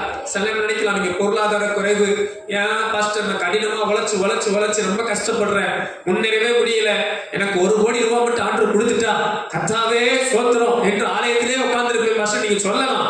ஆனா 1 கோடி ரூபாய் கொடுத்தாங்கன்னா ஆண்டவர் அடுத்த வாரத்துல இருந்து உங்களை எங்க பார்க்க முடியாது? சர்ச்சில். உண்மையா பொய்யா? உண்மை. உங்களுக்கு நாளைக்கு அக்கௌண்ட்ல 1 கோடி கொடுத்தாச்சுன்னா போச்சு. ஆகா, ஆளை என்ன பண்ண முடியாது, கையில பிடிக்கவே முடியாது, தேடினாலும் காணாதிருப்பாங்கிற மாதிரி உங்களை யாருமே பிடிக்க முடியாது. சிறகடிக்கிற பறவை போல பறந்துகிட்டு இருப்பீங்க. என்ன, உங்களுக்கு வர வேண்டியது வந்துருச்சு, கிடைக்க வேண்டியது கிடைச்சிருச்சு, அதனால பி ஹாப்பி, டோன்ட் வரி அப்படின்னு இருப்பீங்க. ஆனா சில சோதனை கஷ்டத்துல பாருங்க, இந்த பொருளாதார நெருக்கடி இருந்தாலும் நீங்க கர்த்தரை நம்பி இன்னையிலும் ஆசீர்வாதமாகவும் நித்திய ராஜ்யத்தில் சுதந்திரிக்கிறவங்களா மாறுவீங்க. அல்லேலூயா. அப்ப நம்ம எப்படி சந்தோஷமா எடுத்துக்கொள்வது? முதல் காரியம், என் தேவன் இந்த பாடுகளையும் சோதனைகளையும் நன்மைக்காகவே செய்தார் என்று நம்புவீர்கள் என்றால் நீங்க அதை சந்தோஷமா அணுக முடியும். இரண்டாவது காரியம் பாருங்க, இந்த சோதனையானது பரீட்சையானது நமக்குள்ள பொறுமையை கொடுக்குமா? சொல்லுங்க, நமக்குள்ள என்ன கொடுக்குமா? பொறுமையை கொடுக்குமா? பக்கத்துல பார்த்து சொல்லுங்க, நீங்க பொறுமைசாலியா? அல்லேலூயா. அடிக்கடி சொல்லுவேன், இப்ப நீங்க நல்லா என்ன தேவதூதர் மாதிரி இருக்கிறீங்க. உங்களை ஒரு அடி அடிச்சாதான் தெரியும் கண்ணத்துல நீங்க எவ்வளவு பொறுமை சார். உண்மையா பொய்யா? உங்களை ஒரு மீதி மிதிச்சாதான் தெரியும் நம்ம எவ்வளவு பொறுமை சார். என்ன ஒரு மாதிரி பாக்குறீங்க? நான் உங்களை அடிக்கலாம் சொல்லலைங்க, சும்மா பாருங்க. நமக்கு சில கஷ்டம் வந்தாதான் தெரியும் நம்ம எவ்வளவு பொறுமைசாலின்னு. நமக்கு சில போராட்டம் வந்தாதான் தெரியும் நம்ம எவ்வளவு பொறுமைசாலின்னு. அப்ப இந்த சோதனைகளும் கஷ்டங்களும் பாடுகளும் நமது வாழ்க்கையில பொறுமைகளை கற்றுக் கொடுக்கும், கொஞ்சம் பக்குவப்படுத்தும், நம்மை இன்னும் நிதானப்படுத்தும், நம்மை இன்னும் உறுதிப்படுத்தும். உடைக்கப்படாமல் உருவாக்க முடியாது. உடைக்கப்படுவது ஆசீர்வாதம். அந்த சோதனையானது நம்ம இன்னும் அந்த பொறுமை, மற்ற மொழிபெயர்ப்புல மன உறுதி என்று கொடுக்கப்பட்டிருக்கிறது. ஒரு நல்ல மன உறுதியை கொடுக்கும். சில கஷ்டங்கள் நம் மனதை உறுதிப்படுத்தும். நான் தான்மே சொல்றேன், ஊழிய பாதையில என்னைய போராட்டங்கள் தான் நல்லா உருவாக்குச்சு, கஷ்டங்கள் தான் என்னை நல்லா உருவாக்குச்சு. எனக்கு வந்த என்ன சொல்றது, வெற்றிகள் அல்ல தோல்விகள் தான் எனக்கு அதிக பாடங்களை கற்றுக் கொடுத்தது. வெற்றிகளை காட்டிலும் தோல்விகள் இருந்துதான் அநேக நல்ல பாடங்களை நான் கற்றுக்கொண்டேன். எத்தனை பேர் இந்த வார்த்தையை உணர்ந்து கேட்குறீங்கன்னு தெரியல. உங்களுக்கு வர சில கஷ்டங்களும் பாடுகளும் சோதனைகளும் தான் உங்களுக்கு நல்ல மன உறுதியை கொடுக்கும். அப்படி என்றால் அதை நீங்க எப்படி எடுத்துக்கணும்? சந்தோஷமா ஏற்றுக்கொள்ளுங்க, சந்தோஷமா எண்ணுங்கள். மூன்றாவது காரியம் பார்த்தீங்கன்னா, எப்படி நம்ம சந்தோஷமா எடுத்துக்கொள்வது? இந்த சோதனை தான், பரீட்சை தான் நம்மை பூரணத்துக்கு கொண்டு போகும். மூன்றாம் வசனம் சொல்லுகிறது, நான்காம் வசனம் சொல்லுகிறது, நீங்கள் ஒன்றிலும் குறைவுள்ளவர்களாய் இராமல் பூரணராயும் நிறைவுள்ளவர்களாயும் இருக்கும்படி பொறுமையானது பூரண கிரியை செய்ய கடவுது. நீங்க பூரணரா மாறணும்னா, தேவனை போல நமது பிதா பூரண சற்குணரா இருக்கிறது போல நீங்களும் நானும் கிறிஸ்துவின் சாயலுக்கு மாறணும்னா சோதனைகளும் பாடுகளும் உபத்திரவங்களும் தவிர்க்க முடியாதது. இந்த சில கஷ்டத்திலும் பாருங்க, நல்லா இருக்கும்போது இயேசு நல்லவன் ஆராதிக்கிறது பெரிய விஷயம் இல்லைங்க. எல்லாம் இருக்கும்போது, சுகம் இருக்கும்போது, வருமானம் இருக்கும்போது, பணம் இருக்கும்போது, எல்லாம் நிறைவா இருக்கும்போது இயேசு நல்லவன் சொல்றது நம்மளை காட்டிலும் ஆண்டவர் அறியாத ரொம்ப சொல்லுவான். என்ன கிராமம் சொல்றீங்க? ஒன்றுமில்லா நேரத்திலும், குறைவின் நேரத்திலும், கண்ணீரின் நேரத்திலும், நெருக்கத்தின் நேரத்திலும் பக்தன் யோபு சொல்றாரு பாருங்க, எல்லாம் போயிடுச்சு, கர்த்தர் கொடுத்தார், கர்த்தர் எடுத்தார், அவருடைய நாமத்திற்கே ஸ்தோத்திரம். அதுதான் பாருங்க நம்மை பூரணத்திற்கு கொண்டு செல்லும், நம்மை கிறிஸ்துவின் சாயலுக்கு வெளிப்படுத்தும். சில சோதனைகளும் கஷ்டங்களும் பாருங்க நம்ம இயேசுவின் சாயலுக்கு முன்னேற அது வழிவகுக்கும். கண்ணீரிலும் உபத்திரவங்களிலும் தாழ்விலும், அது எல்லாம் வெறுமையாக்கப்பட்ட நிலைமையிலும் நம்முடைய சாயல் கிறிஸ்துவை பிரதிபலிக்க உதவி செய்யும். கரங்களை அசைத்து அல்லேலூயா சொல்லலாமா? அல்லேலூயா. அப்ப அதை நாம் சந்தோஷமா ஏற்றுக்கொள்ள வேண்டும். இது எனக்கு கிறிஸ்துவின் சாயலுக்கு என்னை மறுரூபப்படுத்துகிறது என்று சந்தோஷமா ஏற்றுக்கொள்ள வேண்டும். நான்காவது காரியம், இந்த சோதனையை ஏன் நீங்க சந்தோஷமா எடுத்துக்கணும்னா, இந்த சோதனை நீங்க அநேகருக்கு சாட்சி சொல்ல பயன்படும். உங்க வாழ்க்கையில சந்திக்கிற சில போராட்டங்கள், கஷ்டங்கள் அநேகருக்கு வழிகாட்ட, முன்மாதிரியா இருக்க பயன்படும். எத்தனை பேர் ஏற்றுக்கொள்றீங்க? ஒவ்வொன்றுக்கும் நான் எல்லாம் கொஞ்சம் நிறைய நேரம் ஆயிரும். அதனால பாருங்க, சில நேரங்கள் சில கஷ்டங்களுக்குலாம் நீங்க போயிருப்பீங்க. அப்போஸ்தலன் பவுல் அழகா சொல்லுவார், நாங்க போன போராட்டங்கள் எல்லாம் தேவன் எங்களுக்கு ஆறுதல் படுத்தினார், ஆதலால் இப்படிப்பட்டவர்களுக்கு நாங்கள் ஆறுதலா இருக்கும்படி கர்த்தர் எங்களை ஆறுதல் படுத்தினார். அல்லேலூயா. அப்ப நீங்களும் நானும் சந்திக்கிற சில போராட்டங்கள், பிரச்சனைகள், அதுல தேவன் நமக்கு தைரியத்தையும் பலனையும் கொடுக்கிறதுனால புறஜாதிகளுக்கு, ஆண்டவர் அறியாதவங்களுக்கு, அப்படிப்பட்ட பாடுகள் உபத்திரவங்களில் இருக்கிறவங்களுக்கு உங்களை என்னை கர்த்தர் சாட்சியா வைத்திருக்கிறார். அல்லேலூயா. உலகம் பாமா, என்னடா இவனுக்கு இருக்கிற கஷ்டத்துக்கு பாடுவோம், இவெல்லாம் செத்து போயிருக்க வேணாமா அப்படின்னு உலகம் சொல்லுவான். ஆனா நம்ம பாருங்க, டிப்டாப்பா வருவோம், ஹாயா இருப்போம், ஸ்மைல் பண்ணிக்கிட்டு இருப்போம், சந்தோஷமா இருப்போம். நம்மளை பார்த்தாலே நமக்கு ஒரு பிரமிப்பா இருக்கணும். ஒரு ஆமென் சொல்லுங்க. அல்லேலூயா. எத்தனை பேர் விசுவாசத்தோட ஆமென் சொல்றீங்க? 3 நேரம் சாப்பிடாம இருந்தாலும் உங்க முகம் எப்படிதான் இருக்கணும்? பிரைட்டா இருக்கணும். அல்லேலூயா. கஞ்சி சாப்பிட்டாலும் ஐஸ் பிரியாணி சாப்பிட்டோம்னு சொல்லணும். அல்லேலூயா. நான் ஊழியத்தில் ஆரம்பத்தில் வரும்போது ஒரு பாஸ்டர் எனக்கு கற்றுக் கொடுத்தார். சில நேரம் நீங்க நினைப்பீங்க, பாஸ்டருக்கு என்ன, அவர் பந்தாவா இருக்கிறார், அவர் போற ட்ரெஸ் என்ன, சாப்பிட்ற சாப்பாடு என்ன, போறது வர்றது என்னன்னு. ஆரம்ப ஊழியத்தில் எனக்கு ஒரு பாஸ்டர் கற்றுக் கொடுத்தாரு. இல்லைங்கோ, அழுக்கா இருந்தாலும் அயன் பண்ணி தான் போடணும், நம்மளை பார்க்கும் போதே எப்படி இருக்கணும், டிப்டாப்பா இருக்கணும். எங்க பாஸ்டர் ஆரம்ப காலத்துல, நான் சொல்றது 30-40 வருஷத்துக்கு முன்னாடி, அவர் கொஞ்ச நாள் மலை ஊட்டி பகுதியில் ஊழியம் செஞ்சாராம். அப்ப என்ன பண்ணுவாராம், அந்த ஊட்டியில அப்ப எவ்வளோ 10 ரூபாய் 20 ரூபாயோ கோட்டு வாடகைக்கு வாங்கிக்குவாராம். மாசத்துக்கு கோட்டு தச்சு போறதுக்கு முடியாதாம், வாடகைக்கு வாங்கிக்குவாராம். வாங்கிக்கிட்டு என்ன பண்ணிடுவாராம், இந்த கோட்டை போட்டுக்கிட்டு அந்த ஊட்டி எல்லாம் மலை பகுதியெல்லாம் ஊழியம் செய்வாராம். இந்த ஊர்ல எல்லாம் கோட்டு போட்ட பாஸ்டர் வாங்கலாம். இப்ப கோட்டு போட்டாவே, கோட்டு போட்டு ஊர்ல சுத்தினாவே பெருசு. நான் சொல்றது 20-30 வருஷம் யோசிச்சு பாருங்க. கோட்டு போட்டுக்கிட்டு, ஆனா அவர் வாங்கியிருக்காரு எவ்வளவு மாசம் வாடகை, எவ்வளவு 10 ரூபாய் 20 ரூபாய்க்கு வாங்கி போட்டுருக்காரு. அந்த பாக்குறவங்க என்ன நினைச்சிருப்பாங்க, இவரு பாருப்பா கோட்டை பாரு, இவருக்கு பாரு பயங்கரமான பாஸ்டர் போலயே அப்படின்னு அவங்க நினைச்சிருப்பாங்க. ஆனா இவருக்கு தான் தெரியும். அல்லேலூயா. அப்ப பாருங்க, நம்ம வாழ்க்கையில நாம் போராட்டத்திலும் கஷ்டத்திலும் பாடுகளிலும் இருக்கிற மன ரம்மியம், தைரியம், விசுவாசம் பலருக்கு சாட்சி சொல்ல, பலருக்கு முன்மாதிரியா இருக்க கர்த்தர் நம்மை பயன்படுத்துகிறார். எத்தனை பேர் ஆமென் சொல்றீங்க? அல்லேலூயா. எத்தனை பேர் விசுவாசத்தோடு சொல்ல முடியும்?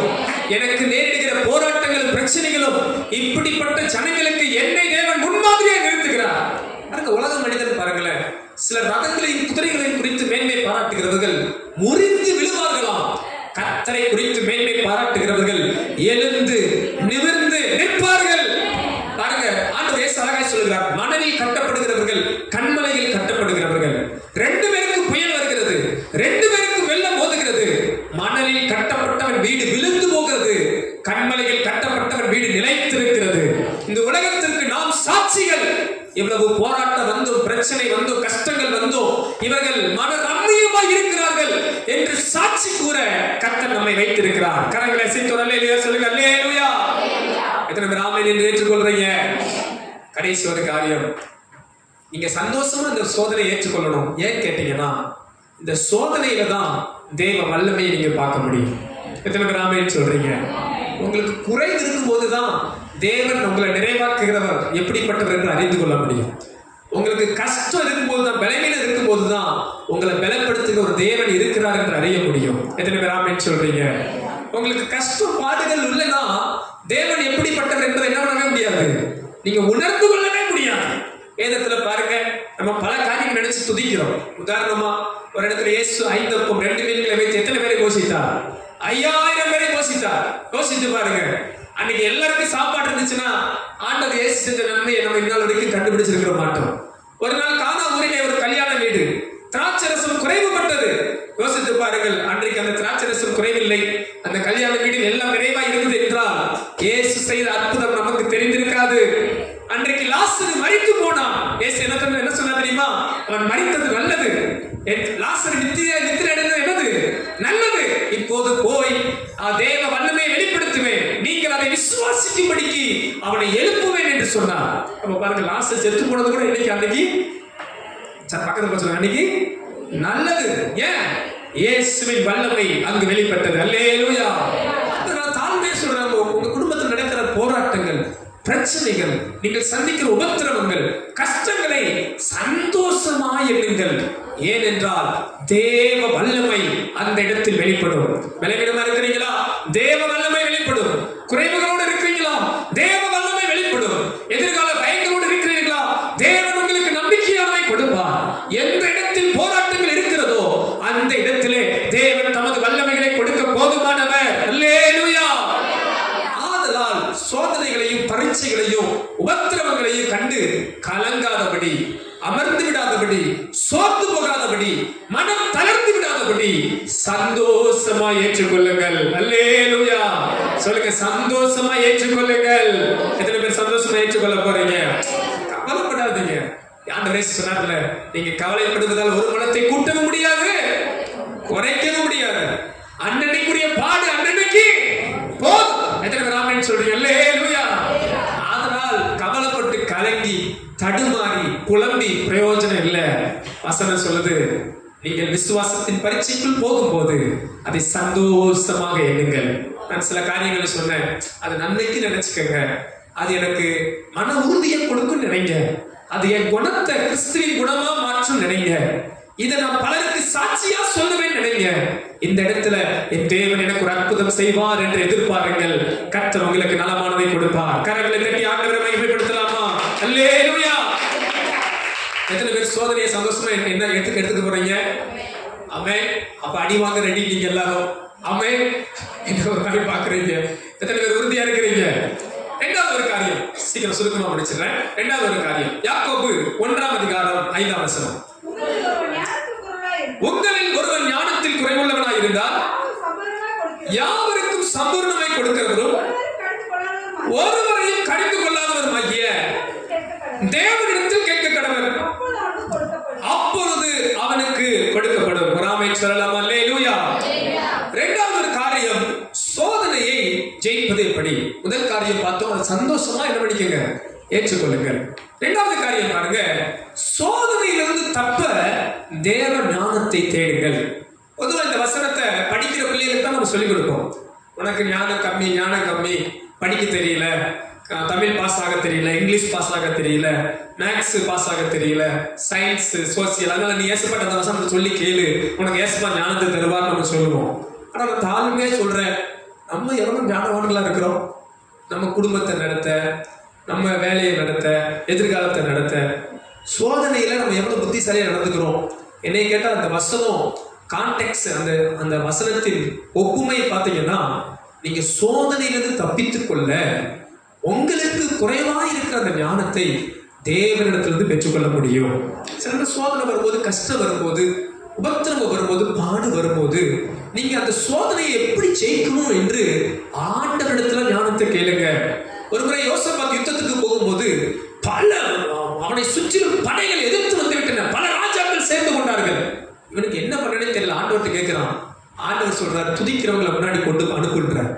படைக்கு போறவன, யுத்தத்துக்கு போறவன ஈட்டி பட்டயம் ஏதாவது போர் யுக்தி ஆண்டவர் கொடுத்தா சந்தோஷம். ஆனா ஆண்டவர் கொடுத்த யுக்தி என்ன தெரியுமா? பாடுறவங்களையும் துதிக்கிறவங்களையும் முன்பாக நிறுத்து. ஆனா பாருங்க, ஜெயம் எப்படி வந்துச்சு தெரியுமா? அவர்கள் பாடி துதித்த போது எதிரிகள் வெட்டுண்டு மடிந்தார்கள். கரங்களை அசைத்து சொல்லலாமா? எரிகோவை பிடிப்பது எப்படி? யோசுவா கலங்கி இருக்கிறார். இந்த எரிகோ மதிலை குறித்து வேத ஆய்வாளர்கள் சொல்கிறார்கள், அதை மனிதர்களால் உடைக்க முடியாது. அந்த எரிகோ மதிர்ச்சுவலி சுமார் 2-3 ரதங்கள் போகக்கூடிய அளவுக்கு மிக வலிமையானது, ஸ்திரமானது. யோசுவா நின்று பார்த்துக் கொண்டிருக்கிறார். நான் எப்படி இந்த எரிகோவுக்குள் போக போகிறேன்? கர்த்தருடைய தூதன் அவருக்கு ஆலோசனை கொடுத்தார், அதற்கு ஒரு ஞானத்தை கொடுத்தார். இந்த மதில் எப்படி வீழும், எப்படி ஜெயம் கொள்ளலாம்.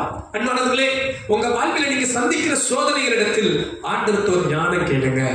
அது விளைவிலங்களா இருக்கட்டும், அது குறைகளா இருக்கட்டும், பொருளாதார நெருக்கடியா இருக்கட்டும், இல்ல வாழ்வின் சில தீர்மானங்கள், குழப்பங்களா இருக்கட்டும், பிள்ளைகளுக்கு எடுக்கக்கூடிய தீர்மானங்களா இருக்கட்டும், இது போன்ற எந்த காரியமா இருந்தாலும் வசனம் சொல்லுகிறது, உங்களில் ஒருவன் ஞானத்தில் குறைவுள்ளவனா இருந்தால் யாவருக்கும் சம்பூர்ணமாய் கொடுக்கிறவரும் ஒருவரையும் கடிந்து கொள்ளாதவரும் ஆகிய தேவனிடத்தில் கேட்க கடவன், அப்பொழுது அவனுக்கு அது கொடுக்கப்படும். கரங்களை வியத்துற அல்லேலூயா சொல்லுங்க. அல்லேலூயா. பக்கத்துல இருக்கிறவங்க பார்த்து சொல்லுங்க, நீங்க சோதனை நேரத்துல சோர்ந்து போகாமல் தேவ ஞானத்தை தேடுங்கள். அவர் உங்களுக்கு தப்பி செல்கிற வழி செய்வார். அல்லேலூயா.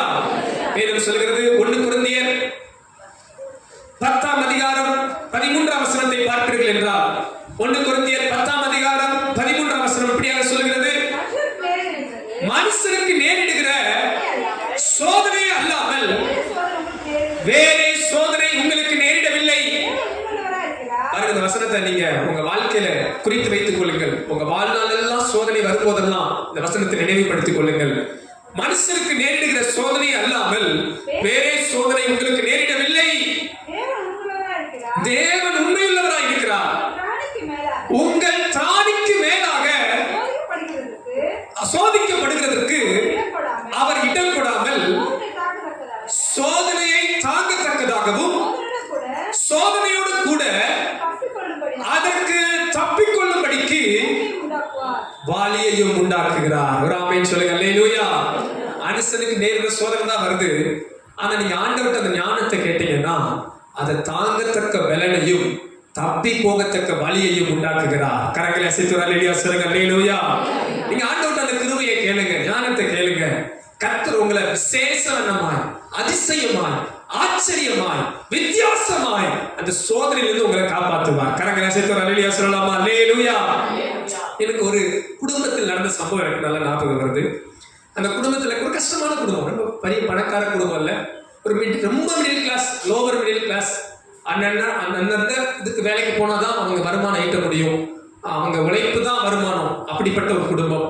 அவங்க வீட்டில் பெண் பிள்ளைகள் இருக்கு, அதனால அவங்க திருமணத்துக்கு நகை சேர்க்க ரொம்ப கஷ்டப்பட்டாங்க. அப்ப நகை சேர்க்காம இருந்தாங்க. அப்படிப்பட்ட நேரத்தில் நல்லா ஜோம் பண்ணுவாங்க, ஆண்டவர் தேடுவாங்க, ஆண்டவர் வைராக்கியமா பிடிச்சுக்கிட்டாங்க, ஆண்டவர் வசனத்தை பற்றி கொண்டாங்க, நல்லா ஜெபிச்சாங்க. அப்போ கடந்த ஓராண்டுக்கு முன்பு அவங்க ஒரு பிளான் பண்ணதை என்கிட்ட சொன்னாங்க. பாஸ்டர், நான் ஐயா இப்படி பிளான் பண்ணியிருக்கிறேன், இப்படி செய்யலான்னு இருக்கிறேன், இப்படி செய்ய போறேன்னாங்க. எனக்கு அவங்க எடுத்த டிசிஷன் ரொம்ப, எனக்கு அந்த நேரத்தில் என்னடா இப்படி ஒரு நம்பிக்கை, அப்படி ஒரு டிசிஷன் எடுக்கிறாங்களே.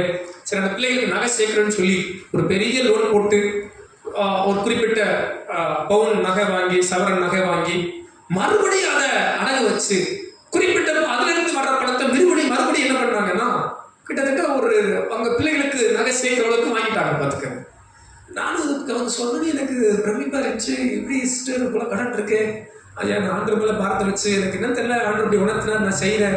நான் ரொம்ப நாளா ஜோம் இருந்தேன், பிள்ளைக்கு ஒண்ணு சேர்க்கலையே ஜோம் பண்ணிட்டே இருந்தேன், இப்படி ஒரு நடத்துதலாம் செஞ்சேன் ஆரம்பிச்சேன் அப்படின்னு சொன்னாங்க. இப்போ இந்த கடந்த ஒரு ஆண்டு கழிச்சு அவங்க ஸ்கூலுக்கு சொன்னாங்க, அவங்க எல்லாம் கடன் அடைச்சிட்டாங்க. இப்போ 2 பிள்ளைகளுக்கு என்ன செஞ்சுட்டாங்க, நகைய சேர்த்துட்டாங்க. யோசிச்சு பாருங்க, அங்க வேலை உயரும் அப்படின்னு நீங்க கண்டீங்கன்னா நான் கண்டனா, யாரு கண்டா? இல்ல பொருளாதார வல்லுநர்கள் தான் சொன்னாங்களா? ஒரு வருஷத்துல தங்கம் ரெட்டிப்பாயிரும், போன வருஷத்துக்கு இந்த வருஷம் இங்கெல்லாம் தங்க கடைக்கெல்லாம் போனதில்லை போல, நான் தான் நியூஸ் பாக்குறேன், அதனால நீங்க தங்க கடைக்கு போகாத அது மாதிரி பாக்குறீங்க. போன வருஷத்துக்கு இந்த வருஷம் என்ன ஆயிடுச்சு, அப்படியே டபுள் ஆயிடுச்சு. ஆனா பாருங்க, இந்த சிஸ்டம் ஜோம் பண்ணி ஆண்டுக்கு அந்த ஞானம் கேட்டனால பாருங்க, இப்ப அந்த கடனையும் அடைச்சிட்டாங்க, நகைக்கு 2 பிள்ளைகளுக்கும் நகையும் வாங்கிட்டாங்க. எனக்கு அவங்க சொல்லும்போது எனக்கு ரொம்ப சந்தோஷமா இருந்துச்சு. நானும் கஷ்டமா ஜோம் பண்ணும்போது எங்களுக்குள்ள நாங்கள் பேசும்போது, இந்த ஞானத்தை அவங்களுக்கு கொடுத்தது யாரு தெரியுமா? கர்த்தர் தான் கொடுத்தது.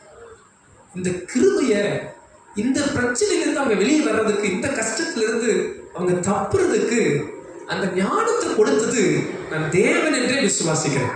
அதுக்காக அவங்க வாங்கி கொடுக்காம எல்லா கடமையும் அடிச்சுட்டாங்க, பிள்ளைகளுக்கு வேண்டி நகையை சேர்த்துட்டாங்க. கடமை ஏற்று சொல்லுங்க அல்லேலூயா. இது ஒரு முன்மாதிரியா உதாரணத்துக்கு சொல்றேன். சிலருக்கு நான் பார்த்திருக்கிறேன், ஆண்டவர் அவங்களுக்கு அநேக ஆலோசனைகளில் ஞானத்தை கொடுத்தா கூட ஏற்றுக்காம செய்யாம ரொம்ப கடைசி வரைக்கும் அதிலே கஷ்டப்படுறதை நான் பார்த்திருக்கிறேன். ஆனா இந்த காலை நேரத்துல நீங்க சோதனையிலிருந்து ஜெயிக்கணுமா, யாவருக்கும் சம்பூர்ணமாய் கொடுக்கிற தேவனிடத்தில் அந்த ஞானத்தை கேளுங்க. கர்த்தர் உங்களுக்கு அந்த ஞானத்தை கொடுப்பார். அது எதுவா இருக்கட்டும், சரீர விளைவிடங்களா இருக்கட்டும், பொருளாதார கஷ்டங்களா இருக்கட்டும், எதிர்காலத்து குறித்த பயங்களா இருக்கட்டும், வாழ்க்கை குறித்த தீர்மானங்களா இருக்கட்டும், ஆண்டவரே சொல்லுங்க, என்னால முடியாது ஐயா, எனக்கு அந்த ஞானம் இல்லை, எனக்கு அந்த பலன் இல்லை, எனக்கு நீர் அந்த ஞானத்தை பலனை தாரும் என்று கேளுங்கள். கர்த்தர் உங்களை நிச்சயமாக ஆசீர்வதிப்பார். அல்லேலூயா. இந்த சோதனை நிச்சயமாய் ஒரு நாள் ஜெயமாய் மாறும். கரங்களை சேர்த்து ஆமென் சொல்லலாம். அல்லேலூயா. சீக்கிரமா போயிடலாம். 3வது காரியம், யாக்கோபு 1ஆம் அதிகாரம் 8ஆம் வசனம் சொல்கிறது, இருமனம் உள்ளவன் தன் வழிகள் எல்லாம் நிலையற்றவனாய் இருக்கிறான். 3வது காரியம், நீங்க சோதனையிலிருந்து ஜெயிக்கணுமா, இந்த சோதனையிலிருந்து விடுவிக்கும்படி கர்த்தரை முழுமையாய் நம்பியிருங்கள். பாருங்க, நீங்க ஆண்டவரை கேட்டுட்டு இரு மனம் உள்ளவங்களா இருக்க வேண்டாம். வசனம் சொல்றது கிடைக்குமா கிடைக்காதா சந்தேகத்தோடு நீங்க ஆண்டவரை பார்க்காம உறுதிப்பட்டவர்களாய், என் தேவன் இந்த சோதனையில் இருந்து என்னை தப்புவிப்பார் என்ற நம்பிக்கையோடு இருங்கள். கர்த்தர் நிச்சயமாய் உங்களை தப்புவிக்க வல்லவராய் இருக்கிறார். அல்லேலூயா. சாத்ராக், மேஷாக், ஆபேத்நேகோவுக்குள் அப்படிப்பட்ட உறுதி இருந்தது. இந்த எரிகிற சுவாலைக்கு தப்புவிக்க ஒரு தேவன் இருக்கிறாரா? அந்த ராஜா முன்னாடி உறுதியா இருந்தார்கள். எங்கள் தேவன் எங்களை தப்புவிக்க வல்லவர், தப்புவிக்காட்டிலும் பரவாயில்ல, நான் என் மன உறுதியில ஸ்திரமா இருப்பேன், வைராக்கியமா இருப்பேன் என்ற உறுதி, விசுவாசம் அவர்களுக்குள் இருந்தது.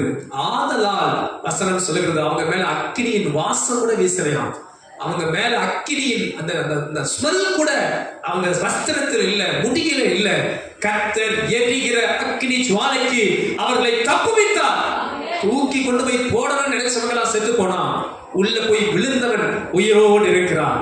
பக்கத்துல பார்த்துருங்க, உங்களுக்கு வர்ற கஷ்டம் 100ல் 1 ரட்சிக்கப்படாததுக்கு வந்தா தாங்க மாட்டோம். ஆனா நீங்க 100க்கு 100ஐயும் ஜெயிப்பீங்க. எத்தனை பேர் விசுவாசமா சொல்லுங்க. ஏன்னா கர்த்தர் நம்மோடு கூட இருக்கிறார்.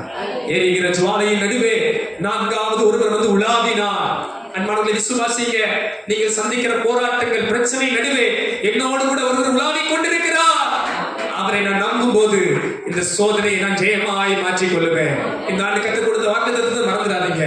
நன்மையான நேரத்தில் மட்டுமல்ல, உங்கள் துன்பத்திலும் கஷ்டங்களிலும் பாடுகளிலும் கர்த்தர் உங்களோடு கூட இருக்கிறார். கரங்களை அசைத்து அல்லேலூயா சொல்லலாமா? அல்லேலூயா. நான்காவது ஒரு காரியம், யாக்கோபு 1ஆம் அதிகாரம் 12ஆம் வசனம். போதுமானது. சோதனையை சகிக்கிற மனுஷன் பாக்கியவான். சோதனையை ஜெயிப்பது எப்படி? முதல் காரியம் பார்த்தோம், சந்தோஷமாய் ஏற்றுக்கொள்ளுங்கள். எத்தனை நீங்க உங்களை பார்த்தாலே சந்தோஷமா ஏற்றுக்கொள்ற ஆள் மாதிரி தெரியலையே. சிரிச்சுக்கிட்டு அல்லேலூயா சொல்லுங்க பார்க்கலாம். இரண்டாவது காரியம், அந்த சோதனையிலிருந்து தப்பும்படி தேவ ஞானத்தை தேடுங்கள். மூன்றாவது காரியம், சோதனையிலிருந்து விடுவிக்கும்படி கர்த்தரையே நம்புங்கள். ரெண்டு வழியை நாடாதீங்க, இங்க அங்க அப்படி அல்ல, உறுதியாய் கர்த்தரை நம்பி நில்லுங்கள். நான்காவது காரியம், சோதனையை சகிக்க கற்றுக்கொள்ளுங்க. சொல்லுங்க அல்லேலூயா. கொஞ்சம் சோதனை என்ன பண்ணுங்க, சகிக்க ஆண்டவர் நமக்கு கிருபை தருவாராக. வசனம் சொல்றது, சோதனையை சகிக்கிற மனுஷன் பாக்கியவான். அன்பானவர்களே, ஒன்றை தாழ்மையே சொல்ல விரும்புகிறேன். சில நேரங்களில, சில இடங்களில தேவன் நம்ம எப்படித்தான் நடத்தணும்னு தீர்மானிச்சாருன்னா அந்த பாதையிலூட தான் நம்ம கடந்து போக நேரிடும். இஸ்ரவேல் ஜனங்களை கானானுக்குள் சுதந்திரிக்க தேவன் தீர்மானித்த வழிதான் வனாந்திரம். இஸ்ரவேல் ஜனங்கள் தேர்ந்தெடுத்தது வனாந்திரம் அல்ல. இஸ்ரவேல் ஜனங்கள் விரும்பினது வனாந்திரம் அல்ல. நமக்கு வனாந்திரம் விரும்ப இருக்காது, நம்ம வனாந்திரத்தை தேர்ந்தெடுக்க மாட்டோம். ஆனா தேவனே வனாந்திர பாதையில் அவர்களை சுற்றி போக பண்ணினார். அதற்கு அவர் கரத்துல நிறைய காரணம் இருக்கு, நிறைய ரீசன் இருக்கு. ஆனா அந்த பாதை நடுவே நீங்க சோர்ந்து போகாம சகிக்க கற்றுக்கொள்ளுங்கள், ஏற்றுக்கொள்ள கற்றுக்கொள்ளுங்கள், அந்த இடத்துல பொறுத்து இருக்க கற்றுக்கொள்ளுங்கள். உங்களுக்கு எனக்கும் ஆண்டவராக இருக்கிற தேவன் எப்படி இருந்தார் தெரியுமா? அப்படித்தான் முன்மாதிரியா இருந்தார். சிலுவையை சுமப்பது லேசான காரியம் அல்ல, ஆனால் அதை தேவ நோக்கத்துக்காக சகித்து கொண்டார், பொறுத்து கொண்டார். இன்னைக்கு அன்பானவர்களே, இன்றைக்கு இளம் தலைமுறைக்கு சகிப்புத்தன்மைனா அந்த வார்த்தைக்கு அர்த்தமே தெரிகிறது. இன்றைக்கு சிறு பிள்ளைகளுக்கு கூட சகிப்புத்தன்மைன்ற பேருக்கு விளக்கம் தெரியுமான்னு தெரியல. ஏன் பெரியவர்கள், முதிர்ந்தவர்களுக்கு கூட சகிப்புத்தன்மை குறித்த விளக்கம் தெரியுமா?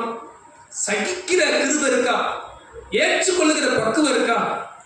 ஒரு சின்ன வார்த்தையை, சின்ன கண்டிப்பை, ஒரு சின்ன புத்திமதியை, ஒரு சின்ன ஒரு அவமானத்தை, நிந்தைகளை பொறுத்து கொள்ளுகிற இதயம் நமக்கு இருக்கா?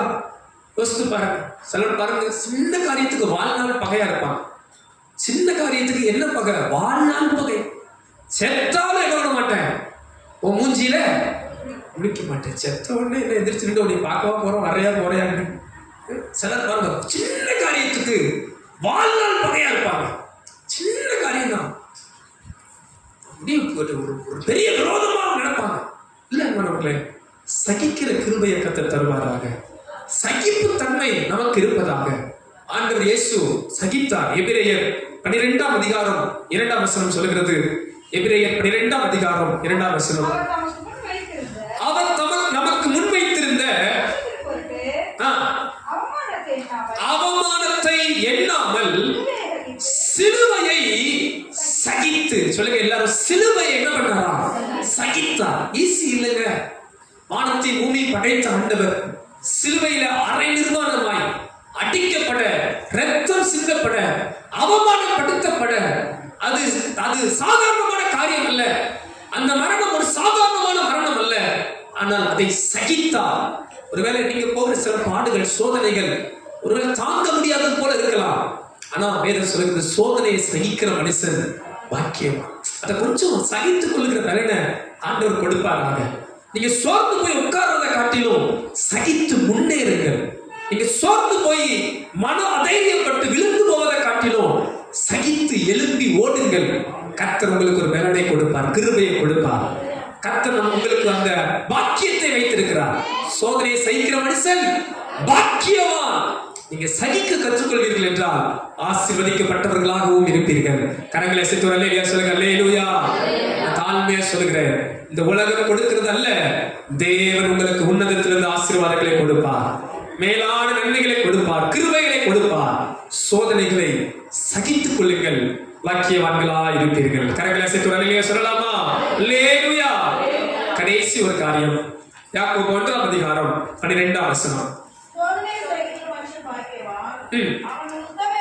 அவன் உத்தமன் என்று விளங்கின பின்பு கர்த்தர் தம்மிடத்தில் அன்பு கூறுகிறவருக்கு வாக்குத்தத்தம் பண்ணின ஜீவ கிரீடத்தை பெற்றுக் கொள்வான். கரங்களை சேர்த்து ஆமென் சொல்லலாமா? ஆமென், ஹல்லேலூயா. அண்ணாவர்கள் ஒரு அருமையான வாக்குத்தத்தத்தோடு முடிக்கிறது. நீங்கள் சோதனையை ஜெயிப்பது எப்படி? கடைசி ஒரு காரியம், ஒவ்வொரு பரீட்சையின் முடிவிலே ரிவார்டு இருக்கும். ஒவ்வொரு டெஸ்டோட முடிவுல ரிசல்ட்டும் ரிவார்டும் கிடைக்கும். அதுபோல சோதனையின் முடிவிலே உங்களுக்கும் எனக்கும் ஒரு ஆசீர்வாதத்தை கர்த்தர் வைத்திருக்கிறார். வேதம் சொல்லுகிறது, சோதனை சகிக்கிற மனுஷன் பாக்கியவான், அவன் உத்தமன் என்று விளங்கின பின்பு கர்த்தர் தம்மிடத்தில் அன்பு கூறுகிறவனுக்கு வாக்குத்தத்தம் பண்ணின ஜீவ கிரீடத்தை பெற்றுக் கொள்ளுவான். எத்தனை பேர் விசுவாசத்தோட ஆமென் சொல்றீங்க? அப்படின்னா என்ன அர்த்தம்? நீங்க சந்திக்கிற இந்த சோதனைக்கு, நீங்கள் போய் கொண்டிருக்கிற இந்த பாதைக்கு உறுதியா நின்றீங்கன்னா முடிவில் உங்களுக்கு பலன் உண்டு, முடிவில் உங்களுக்கு ஆசீர்வாதம் உண்டு. வாக்குத்தத்தம் பண்ணின ஜீவ கிரீடத்தை கர்த்தர் உங்களுக்காகவும் எனக்காகவும் வைத்திருக்கிறார். அல்லேலூயா. நீங்க சோதனை, பாடு, கஷ்டம், போராட்டம் உட்கார்ந்தே இருந்தா இந்த எல்லைக்கு ஒரு நாள் வர முடியாது. சோதனை, பாடுகள், கஷ்டங்கள், போராட்டத்தின் நடுவே நான் சொன்ன வார்த்தையின்படி சந்தோஷமா ஏற்றுக்கொண்டு கர்த்தரிடத்தில் ஞானத்தை கேட்டு கர்த்தரையே நம்பி சகித்து ஓடுவீர்கள் என்றால், ஒருவேளை இந்த சோதனை தீருமா, போராட்டம் தீருமா, கஷ்டம் மாறுமா எனக்கு தெரியாது, இதிலும் மாற தேவன் அனுக்கிரகம் பாராட்டுவார். முடிவில் உங்களுக்கு ஒரு நேரமற்ற வாக்குத்தத்தத்தை வைத்திருக்கிறார். மேலான ஆசீர்வாதங்களை நீங்கள் பெற்றுக் கொள்வீர்கள் என்பதிலே எந்த மாற்று கருத்தும் இல்லை. கரங்களை தட்டி ஆண்டவரை மகிமைப்படுத்தலாமா? அல்லேலூயா. யோபுவின் வாழ்வில் பெரும் சோதனைகள் பெருக்கெடுத்து ஓடினாலும் அவர் வாழ்வில் முடிவில் ஒரு சம்பூரணத்தை கர்த்தர் வைத்திருந்தார். வேதம் சொல்கிறது, அவர் முன்னிலைமையை காட்டிலும் பின்னிலைமையை ஆசீர்வதித்தார். இரட்டத்தனையாய் கர்த்தர் தந்தார். இழந்ததெல்லாம், சோதனைகள் எல்லாம், பாடுகள் எல்லாம், போராட்டங்கள் எல்லாம் மறுரூபமாய் மாறினது. இங்க இருக்கிற ஒவ்வொருவரையும் பார்த்து சொல்கிறேன், உங்கள் வாழ்வில் இருக்கிற சோதனைகளும் மாறுகிற காலம் வரும், போராட்டங்கள் மாறுகிற காலம் வரும், கண்ணீர் மாறுகிற காலம் வரும், கவலை மாறுகிற காலம் வரும், பிரச்சனைகள் முடிகிற காலம் வரும். முன்னிலைமையை காட்டிலும் பின்னிலைமை இரட்டிப்பான ஆசீர்வாதத்தை சுதந்திரிக்க ஆண்டவங்களுக்கு நிச்சயம் உதவி செய்ய வல்லவர். எத்தனை பேர் விசுவாசத்தோடு ஏற்றுக்கொள்றீங்க? சோதனைகளை நான் ஜெயிப்பேன், சோதனைகளை சாதனையாய் கர்த்தர் எனக்கு மாற்றி தருவார். எத்தனை பேர் விசுவாசம் இருக்கிறீங்க? நம்பிக்கை இழந்துடாதீங்க. சோர்வு தான் உங்க வாழ்வுல பெரிய எதிரி. இந்த சோர்வு நீங்கணும்னா எதிர்காலத்தை நம்பிக்கையோடு முன் செல்லுங்க. கர்த்தர் கொடுத்த வாக்குத்தத்தத்தை நம்பிக்கையோடு விசுவாசிங்க. ஒரு 5 காரியம், ஒரு எளிமையான காரியம் உங்க உள்ளத்துல ஆழமாய் பதிவதாக. சிலர் பாருங்க, இந்த ஆவிக்குரிய ஜீவியத்துல கூட சின்ன கஷ்டம், சின்ன பாடு, ஆண்டவரை விட்டுருவாங்க, கர்த்தரை தேடுறதை விட்டுருவாங்க, ஜெபம் பண்றதை விட்டுருவாங்க, ஆலயத்துக்கு வர்றதை விட்டுருவாங்க. ஏன்னா அவங்க கஷ்டம் பெருசு பாஸ்டர், வேதனை பெருசு பாஸ்டர், எனக்கு போராட்டம் பெருசு சொல்லி இடருவாங்க. ஆனா தாழ்மையா நான் சொல்றேன், இன்றைக்கு கேட்ட வார்த்தையின்படி உங்கள் சோதனை நடுவே உங்களுக்கு ஜெயம் கொடுக்கிற ஒரு தேவன் இருக்கிறார். அதை மறந்து விடாதிருங்கள். இந்த சோதனையை சந்தோஷமா ஏற்றுக்கொள்ளுங்கள். கஷ்டம்தான், இதை புரிந்து கொள்ள முடியாது, உலக மனிதன் இப்படி செய்ய முடியாது. ஆனால் ரட்சிக்கப்பட்ட ஒவ்வொரு தேவ பிள்ளைகளும் நீங்கள் விசுவாசத்தோடு சந்தோஷமா ஏற்றுக்கொள்ள முடியும். காரணம், என் மீட்பர் உயிரோடு இருக்கிறார், என் ஆண்டவர் எனக்கு இருக்கிறார், அவர் அறியாமல் எனக்கு நேரிடாது, இதிலே தேவன் எனக்கு நன்மையாய் மாற்றுவார். சந்தோஷமா ஏற்றுக்கங்க. ஆண்டவர் அந்த ஞானத்தை கேளுங்க. இதுல நான் எப்படி ஆண்டவரை தப்பணும், இதுல நான் எப்படி தப்பிச்சு ஓடணும், இதுல நான் எப்படி ஜெயம் எடுக்கணும், ஆண்டவர் ஞானத்தை கேளுங்க. கர்த்தரையே முழுசா நம்புங்க. கொஞ்சம் சகிச்சுக்கங்க. கொஞ்சம் அப்படிதான் இருக்கும், கொஞ்சம் இடி இருக்கதான் செய்யும், கொஞ்சம் உத இருக்கதான் செய்யும், ஸ்கூல்னா கொஞ்சம் டெஸ்ட் இருக்கதான் செய்யும், வாத்தியார்னா அவங்களை அடிக்கதான் செய்வாங்க, உடம்புன்னா விளைவிடமா தான் இருக்கும், மாம்சம் பலவீனம் உள்ளதுதான். கொஞ்சம் சகிச்சுக்கங்க. எத்தனை பேர் ஆமென் சொல்றீங்க? அல்லேலூயா. ஒரு முறை பாத்தீங்கன்னா, ஒரு வயதான ஒரு பாஸ்டர் பாருங்க, 70 வயதுல அவர் புத்தகம் எழுதினார் குடும்பத்தை குறித்து. இதோட முடிச்சிடறேன். இன்னைக்கு மதியம் அன்பி வந்து இருக்கிறனால நானும் தாராளமா பேசிக்கிட்டே இருக்கிறேன், நீங்களும் பொறுமையா கேட்டுக்கிட்டே இருக்கிறீங்க. கர்த்தர் உங்களை நிச்சயமாகவே ஆசீர்வதிப்பார். ஹல்லேலூயா. சரி, அவர் 70 வயசுல அந்த பாஸ்டர் ஒரு புத்தகம் எழுதினாரா குடும்பத்தை குறித்து. இப்போது நானும் என் மனைவியும் மிகுந்த அன்பு செலுத்துகிறோம். நானும் என் மனைவியும் ஒருவருக்கொருவர் மிகுந்த காதலை மிகுந்த அன்பையும் காதலையும் வெளிப்படுத்திக் கொண்டிருக்கிறோம். இது ஃபாரினர் எழுதுற புத்தகம். என்னோட பாஸ்டர் காதல்ன்ற வார்த்தையை பயன்படுத்துறேன்னு நினைக்காதீங்க. லவ்வுக்கு அப்படியே எதிர்ப்பதான் என்னது காதல், அன்பு. சரிங்களா? அப்ப எப்படி சொன்னாலும் 4 பேர் சிரிக்கிறாங்க, பரவாயில்ல, எப்படியும் நீங்க சிரிச்சா நன்மையே. சரி, அப்ப அந்த 70 வயதுல சொல்றாரு அந்த பாஸ்டர், நானும் என் மனைவியும் ஒருவருக்கு ஒரு அன்பை பகிர்ந்து கொள்கிறோம். என் மனைவி என்னை உயிராய் நேசிக்கிறார் என்று சொல்லிட்டே வரும்போது, அப்ப எதிர்த்து கேள்வி கேட்டவங்க ஒருத்தர் கேட்டாங்களாம், என்ன பாஸ்டர் இப்படி நேசிக்கிறீங்களே? ஆமா, கல்யாணம் முடிஞ்ச போதுலாம் அப்படி இல்லை. கல்யாணம் முடிஞ்ச 20 வருஷம் எனக்கும் என் வீட்டுக்காரமாவுக்கும் சண்டை வராத நாளே இல்லை. கல்யாணம் முடிஞ்சு 30 வயசுல இருந்து 50 வயசு வரைக்கும் என்ன நடந்துச்சான்? ஒவ்வொரு நாளும் இந்தியா பாகிஸ்தான் போர் தான் வீட்டுக்குள்ள நடக்குமா, சண்டை நடக்குமா. ஆனா நாள் ஆச்சு காலம் ஆக ஆக ஆக எனக்கு அவளுக்கும் யாரும் இல்லை, எனக்கு யாரும் இல்லை. இப்ப என்னை விட்டா அவளுக்கு வேற ஆள் இல்லை, அவளை விட்டா எனக்கு யாரும் இல்லை. இப்ப அவங்க கொடுக்கறத நான் சாப்பிடணும், வேற வழி இல்லை. இப்ப உப்பு போடலாட்டியும் சோறு நல்லா தான் இருக்கு, குழம்பு நல்லா வைக்கலாட்டியும் நல்லா தான் இருக்கு. முன்னாடி ரோசம் வீராப்பு வந்துச்சு, என்ன குழம்பு வைக்கிற சோறு வைக்கிறேன்னு சண்டை போட்டேன். இப்ப சரி, இன்னும் வயசான பின்னாடி எங்க போய் யார்கிட்ட போய் சாப்பிட, கொண்டாட்டி கொடுக்கறதே அமிர்தம் அப்படின்னு சொல்லி சாப்பிட பழகிட்டேன். இப்ப பார்த்தா கடந்த காலத்தை காட்டுற இந்த காலம் ரொம்ப இனிமையா இருக்கு, எங்களை ரொம்ப நேசிக்கிறோம். சொல்லுங்க அல்லேலூயா. அப்படின்னு என்ன அர்த்தம்? சிலது சகிச்சிரும், பழகிறோம். சொல்லுங்க, சில சோதனை நீங்க சகிச்சு கடந்து போயிட்டீங்கன்னா அது இனிமையா மாறிடும். ஒரு ஆமென் சொல்ல மாட்டேன்றீங்க, அல்லேலூயா சொல்ல மாட்டேன்றீங்க. அல்லேலூயா. அது மாத்திரம் அல்ல, சோதனையை பொறுமையாய் கடக்கும் போது முடிவு ஒரு சம்பூர்ணமான ஆசீர்வாதம். தேவன் பண்ணின வாக்குத்தத்தம் நிறைவாய் இருக்கும். அதனால சோதனையை கண்டு ஒரு காலமும் சோர்ந்துடாதீங்க, உறுதியா நில்லுங்க. கர்த்தர்ல உறுதியா இருங்க, வசனத்துல உறுதியா நில்லுங்க, ரட்சிப்புல உறுதியா நில்லுங்க, விசுவாசத்தை காத்துக்கொள்ளுங்க. கர்த்தர் உங்களை ஜெயம் எடுக்க பண்ணுவார்.